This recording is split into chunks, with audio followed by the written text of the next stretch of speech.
Kita bertemu kembali dalam renungan mingguan kita.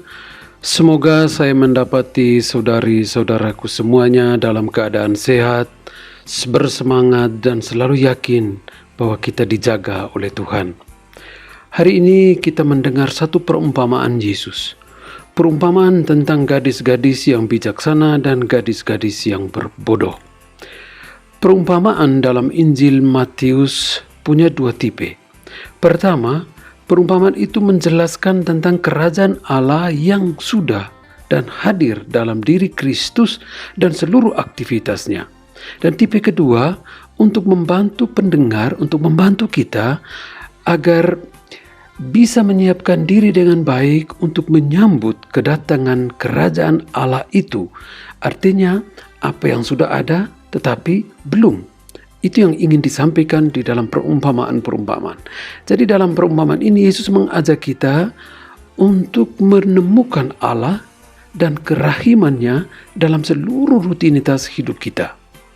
Biasanya Yesus tidak menjelaskan arti perumpamaan yang ia ceritakan, sehingga para pendengar atau pembacanya atau kita semua harus menemukan arti perumpamaan itu bagi diri kita sendiri. Jadi tanggung jawab untuk mengerti, mewujudkan dan melaksanakan perumpamaan yang diceritakan Yesus itu diberikan kepada kita masing-masing. Saudari dan saudaraku yang terkasih, menarik sekali perumpamaan hari ini bahwa ada gadis-gadis dengan pelita datang untuk menyambut mempelai laki-laki, bukan mempelai perempuan. Dan 5 dari antara mereka membawa pelita dan minyak, sedangkan 5 lainnya membawa pelita tapi tidak membawa minyak.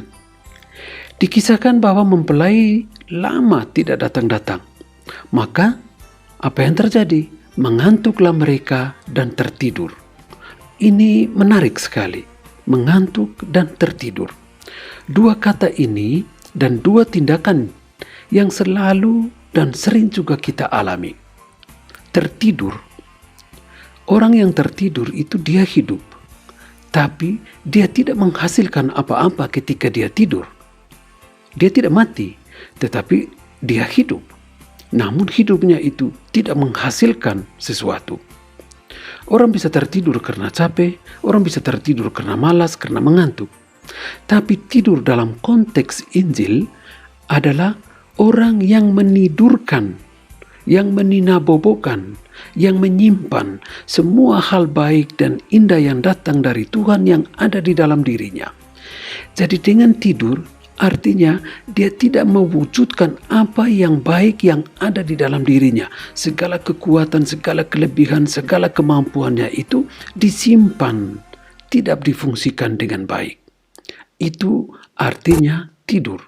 Ia tidak lagi bergerak untuk bisa berbuat baik bagi sesama. Dia tidak mau lagi capek-capek.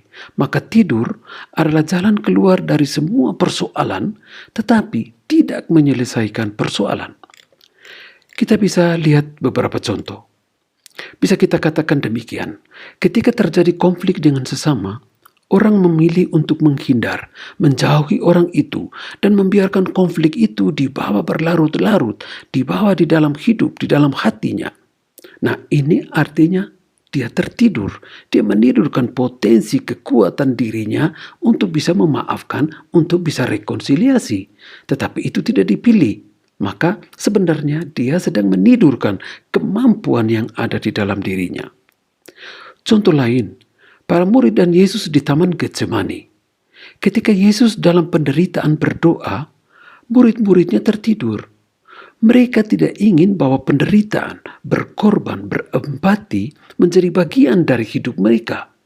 Mereka takut dengan penderitaan, mereka takut dengan korban. Mereka lebih memilih untuk tidur saja, untuk diamkan saja. Tetapi persoalan tidak selesai dengan sendirinya dengan tertidur. Tidur atau mendiamkan tidak menyelesaikan sebuah persoalan di dalam kehidupan kita. Jadi mengantuk dan tertidur adalah pilihan dari mereka yang sudah kehilangan rasa empati dan rasa membutuhkan Tuhan. Mereka seakan hidup jauh dari sesamanya. Mereka merasa bahwa Tuhan seakan jauh dari hidup mereka. Tuhan tidak datang, Tuhan tidak bantu, Tuhan tidak intervensi dalam persoalan hidup harian, maka mereka lebih memilih untuk menjauhi Tuhan dengan mengantuk dan tertidur. Menjauhi semua hal baik yang mereka miliki, menyimpan semua hal baik yang mereka miliki, dan biarkan itu tertidur. Artinya tidak ditumbuh kembangkan, tidak diwujudkan di dalam kehidupan setiap hari. Lalu dikatakan mempelai datang. Dan mempelai datang ini di tengah malam. Malam yang gelap. Malam tidak ada sinar, tidak ada kehidupan, tidak ada harapan. Yang ada hanyalah kegelapan, yang ada adalah kesulitan. Malam adalah simbol dari penderitaan. Malam adalah simbol dari kesulitan hidup. Simbol bahwa kita tidak dicintai. Simbol atau ungkapan konkret bahwa kita ditolak, tidak didengar, diabaikan, disepelekan. Ini adalah malam yang dialami oleh begitu banyak orang, oleh kita sendiri. Malam adalah simbol bahwa kita kehilangan arah hidup. Tapi justru mempelai laki-laki itu datang di tengah malam. Kenapa? Allah tahu kapan ia harus datang dan intervensi dalam hidup kita. Ketika manusia seakan kehilangan hidup atau seakan hidup dalam gelap, dalam malam yang hanya ada ketakutan, kecemasan, kegelisahan, maka justru pada saat itulah sesungguhnya Allah hadir. Allah ada. Kehadiran Allah semakin kuat, semakin dinyatakan dengan jelas. Kita lihat kisah Yesus lahir. Di tengah malam Yesus lahir.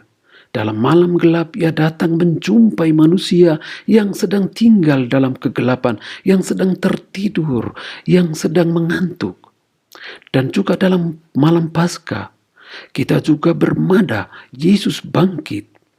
Jadi malam adalah saat penyelamatan, kesulitan-kesulitan hidup, penderitaan-penderitaan yang dialami oleh manusia, korban yang dibuat oleh manusia, keikhlasan untuk memaafkan dan mengampuni adalah momen di mana Allah datang dan memberi kekuatan kepada kita. Artinya, di tengah pergumulan penderitaan manusia, Allah datang dan hadir. Allah ada dalam penderitaanmu. Allah ada dalam penderitaan kita. Allah hadir di sana, bergumul bersama kita. Dalam penderitaan, dalam kesulitan, dalam malam dan kekalutan hidup, justru Allah datang. Allah menyapa. Sehingga Kristus adalah mempelai laki-laki.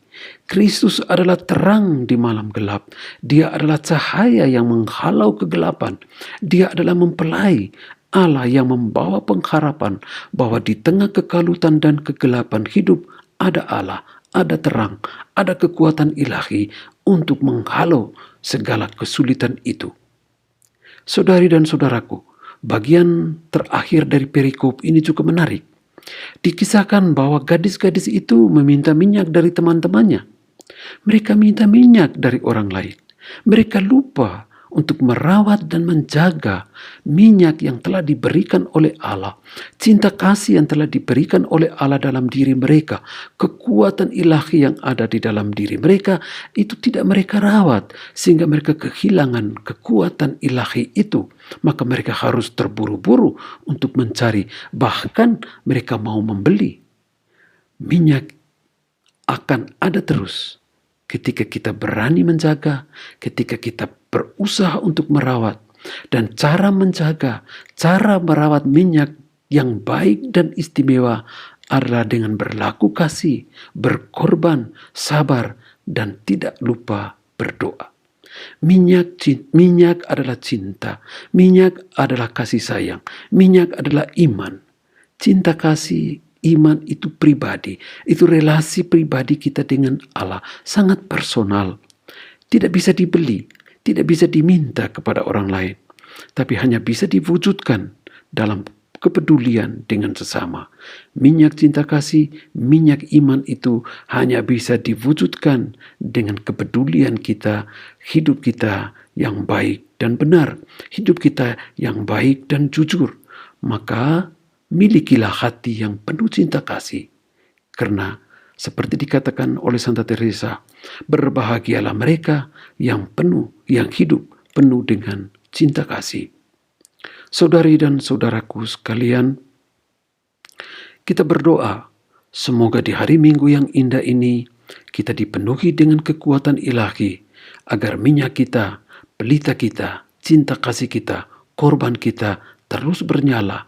Kemampuan kita untuk berbuat baik bagi sesama tidak dipatahkan oleh hal-hal yang datang dari luar diri kita yang tidak penting, tetapi cinta kasih dan iman yang kuat yang disimbolkan dengan minyak dan nyala akan terus diwujudkan dengan kekuatan Allah sendiri, sehingga pada saatnya kita akan masuk ke dalam perjamuan perkawinan, di dalam kebahagiaan surgawi bersama Yesus mempelai kita, bersama Yesus Allah kita yang adalah terang yang datang untuk mengikut sertakan kita dalam sukacitanya yang berlimpah-limpah, dalam kegembiraannya yang tanpa batas, yaitu perjamuan terakhir, yaitu keselamatan.